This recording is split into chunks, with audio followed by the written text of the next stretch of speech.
ശരിയായി റിവ്യൂ പറയുന്നില്ല എന്ന് പറഞ്ഞ് യൂട്യൂബർമാരെ അടിക്കാൻ പറ്റുമോ എന്ന് നടൻ ധ്യാൻ ശ്രീനിവാസൻ.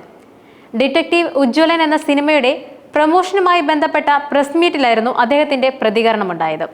ഓരോരുത്തരും റിവ്യൂ പറയുന്നത് അവർക്കൊരു സിനിമ എങ്ങനെ വർക്കായി എന്നതിന്റെ അടിസ്ഥാനത്തിലായിരിക്കുമെന്നും അത് ആപേക്ഷികമാണ് എന്നും ധ്യാൻ കൂട്ടിച്ചേർത്തു. അശ്വന്ത് കോക്കിന്റെ റിവ്യൂവുമായി ബന്ധപ്പെട്ടുള്ള ചോദ്യത്തോടായിരുന്നു ധ്യാനിന്റെ പ്രതികരണം. OTTയിൽ ഇറങ്ങുമ്പോഴാണ് ഒരു സിനിമയുടെ യഥാർത്ഥ ഫലം വരുന്നതെന്ന അഭിപ്രായത്തെയും ധ്യാൻ തള്ളിക്കളഞ്ഞു. ധ്യാനിനോടുള്ള അവതാരകന്റെ ചോദ്യവും ധ്യാനിന്റെ മറുപടിയും ഇങ്ങനെയായിരുന്നു: ഇവിടെ ഇറങ്ങുന്ന റിവ്യൂവിന്റെ അടിസ്ഥാനത്തിൽ നോക്കുകയാണെങ്കിൽ എല്ലാവരും നല്ല റിവ്യൂ നോക്കി പോകുന്നു. പലപ്പോഴും സിനിമകളുടെ നല്ല റിവ്യൂ ഓൺലൈൻ മാധ്യമങ്ങളിൽ വരാറില്ല. അശ്വന്ത് കോക്കൊക്കെയാണ് 90% റിവ്യൂ കറക്റ്റായി പറയുന്നത്. പക്ഷേ പോസിറ്റീവ് റിവ്യൂ കണ്ടിട്ട് വളരെ വിഷമത്തോടെ ആ പടം മോശമായിരുന്നു എന്ന് പറഞ്ഞ അനുഭവം എനിക്കുണ്ടായിട്ടുണ്ട്.